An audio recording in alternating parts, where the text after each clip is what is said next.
So in this video, I'm going to go ahead and continue modifying my Allen Heath GL4000 mixing console by recapping both of my power supplies. True Sound Studios is in your ears. So today I'm going to put some brand new capacitors in both of my power supplies that I have for my Allen Heath. Now the reason I have two is just in case if one died or something happened to it, I had a backup. So just to bring both of them up to a good standard, I just went ahead and bought essentially doubles of all the capacitors I needed so I could just redo both power supplies at the same time. Now I chose the Nichicon, I believe is how you say it, capacitors for all the capacitors I'm going to replace. I just went with one brand. I know they're really good for audio. Now the power supply, doesn't necessarily have really a bunch of audio path in there, but it's just a good quality capacitor. And, if I'm going to go ahead and do this, or you're going to go ahead and do this, just make sure you pick some good quality capacitors to replace the old ones with. So I will show you guys exactly the values of these capacitors as I get into, tearing the old ones out, but let's get into this video. Okay, so here is the Allen Heath power supply. Now, very particular, this is the RPS11. Now there is 4 bolts on the front side of this. There are 2 screws on the sides, and then there are 3 screws on the back, and you're going to need to go ahead and take all those out in order to be able to get this whole metal front top plate off. And this is kind of like a little pressure fit, so you do have to kind of pull up on this a little bit harder just to be able to get it to come off. And underneath we expose all the electronics. Now we are going to be removing these 4 capacitors, this single capacitor, and then there's these 2 like purple colored capacitors. All of these are going to be replaced. And in order to get to the bottom side of this circuit board, we're going to need to take out the 4 screws that are holding this board down. So in this particular power supply, this is a little bit older, they're flathead.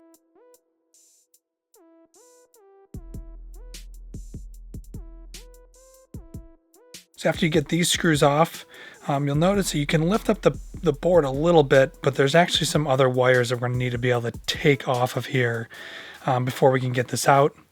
Now there's 2 black and 2 red wires here along with a ground. Now I took my phone out to take a picture of it just to make sure that they go back together the way obviously that it is right now. And these are just kind of like your typical blade connections. And then there's 1 ground wire that I had to actually desolder to be able to flip this circuit board over. So now that that is desoldered, you can kind of very gently go ahead and just rotate this circuit board around so that you can access all the solder connections at the very bottom. So a quick side note, if you're going to be doing this yourself, you need to discharge those capacitors before you desolder them. Now, because I'm replacing the capacitors in both my power supplies, I actually did this at a totally separate time and did not film it. There are plenty of videos right here on YouTube on how to discharge a capacitor properly. Now, there's a couple different ways to do this, but you need to do this before you go ahead and desolder that capacitor, because a capacitor holds a charge and you need to get rid of that electricity that's stored inside of that capacitor before you go ahead and desolder it. Now, obviously, you're going to be working with electricity and some higher voltages, so just make sure that it's unplugged. You really do your research on how to do this properly and safely, because you don't want to get zapped or electrocuted or even possibly ruin or damage your power supply. So be safe. So first up is going to be removing the 4 large capacitors that are all kind of clumped together. Now the best way I find to be able to remove these capacitors is to simply desolder 1 pin, essentially just melt the solder, and then slightly bend it towards the direction opposite of the pin that you just melted. And then just kind of doing the same thing and going back and forth, you can slowly rock the capacitor out of the circuit board. So now that you see the first one comes out, now we can kind of just keep going. And I'm just going to remove these first 4 capacitors. And I'm going to do them in order of the actual specific value of each capacitor. So all 4 of these values of these capacitors are all the same. So I'm going to go ahead and do them first. Another reason for taking the pictures is also to make sure that we have the correct orientation of the polarity, because these are polarity sensitive. So now that I got all 4 out, these are the 4 new capacitors that I'm replacing. These are 10,000 UF, 35 volts. So you're going to need 4 of these. You're going to need one 2,200 UF 100 volt capacitor. And then we're actually replacing these 2 capacitors with the exact same brand and value. So this is 470 UF 50 volts. So you're going to need 2 of those. And the UF markings on the capacitors stands for microfarad. So now that those first 4 are out, obviously now we need to go ahead and install the new capacitors. So you can see here it kind of sped things up. Just slowly pushing those leads through the circuit board, making sure that I don't push the copper traces out. You want to really be careful of these, because older circuit boards like this might pop those traces out. And now I'm just simply taking a pair of small diagonal cutting pliers and just cutting the leads off, because obviously we don't need them that long. So now that all 4 of those are in, we need to wipe down the circuit board, because the flux will get on that circuit board and actually can damage the traces on the back of the circuit board. So it's a good thing to go ahead and wipe those down. Now that is the kind of the lone capacitor. That was just a single capacitor of that particular value. But then we have those other 2, those purple, blue colored ones right there and there.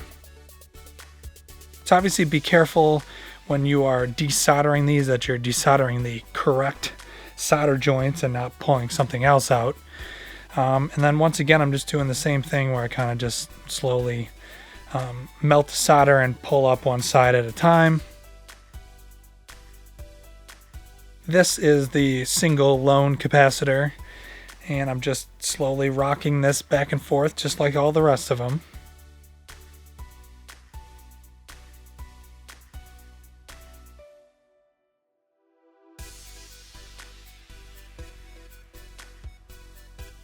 And now that it's finally out, this is the old capacitor, so you can see there.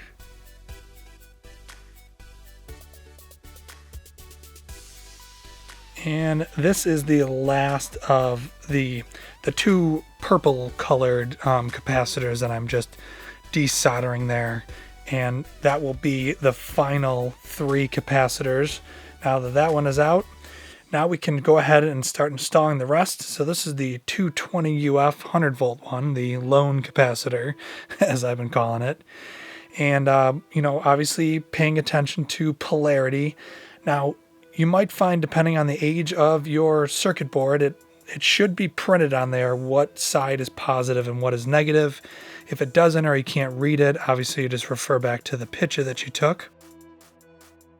For solder, I'm using some high quality solder. You want to look for some solder that's going to be nice and clean beading, as you can see on that very bottom solder joint. But you can see this top solder joint is a good example of a cold solder joint where the solder kind of flows around that contact. So I had to go ahead and just quickly reheat that. Now we're getting to those 470 UF capacitors. Once again, replacing them with the exact same values and actually this exact same brand this time. Making sure to observe the polarity is very important. Your capacitors and your whole power supply are not going to like if you put these in backwards. And once again, just as I push those through, just being careful to make sure I do good solder joints and cut off the remaining long leads. Now I am actually soldering on that single ground wire back onto the board, and I'm using my phone to pull up the picture just to triple check the polarity is correct on all of the new capacitors that I put in there. And now that I'm happy with everything, now we can go ahead and re-secure those 4 wires, the 2 red, the 2 black. And really the only last thing to do here is to go ahead and put the 4 screws back in to mount this circuit board back onto the power supply.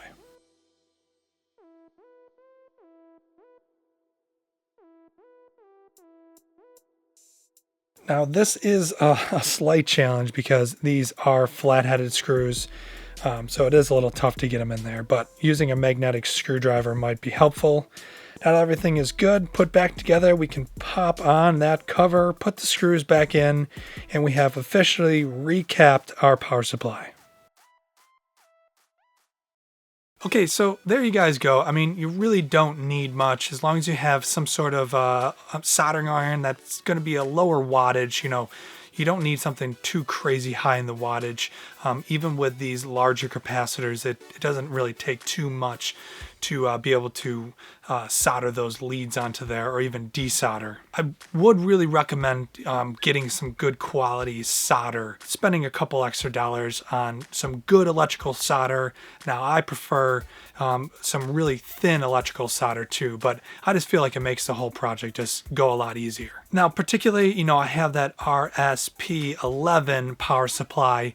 Now I don't know about any of the other Allen Heath mixing console power supplies, but I would assume that they're probably fairly similar. I mean, a power supply in general is fairly similar, you know, whether you go from a big power supply like this or even down to something smaller. So if you don't have this very specific power supply, you know, go ahead and just pop the cover off. Obviously make sure it's unplugged, but go ahead and pop that cover off. You know, it might be very similar in design, but because I only have a GL4000, these are the only power supplies that I have, and these are the only power supplies that I've worked with. Now, just something to know if you're going to go ahead and do this yourself, my oldest power supply is roughly 20 years old.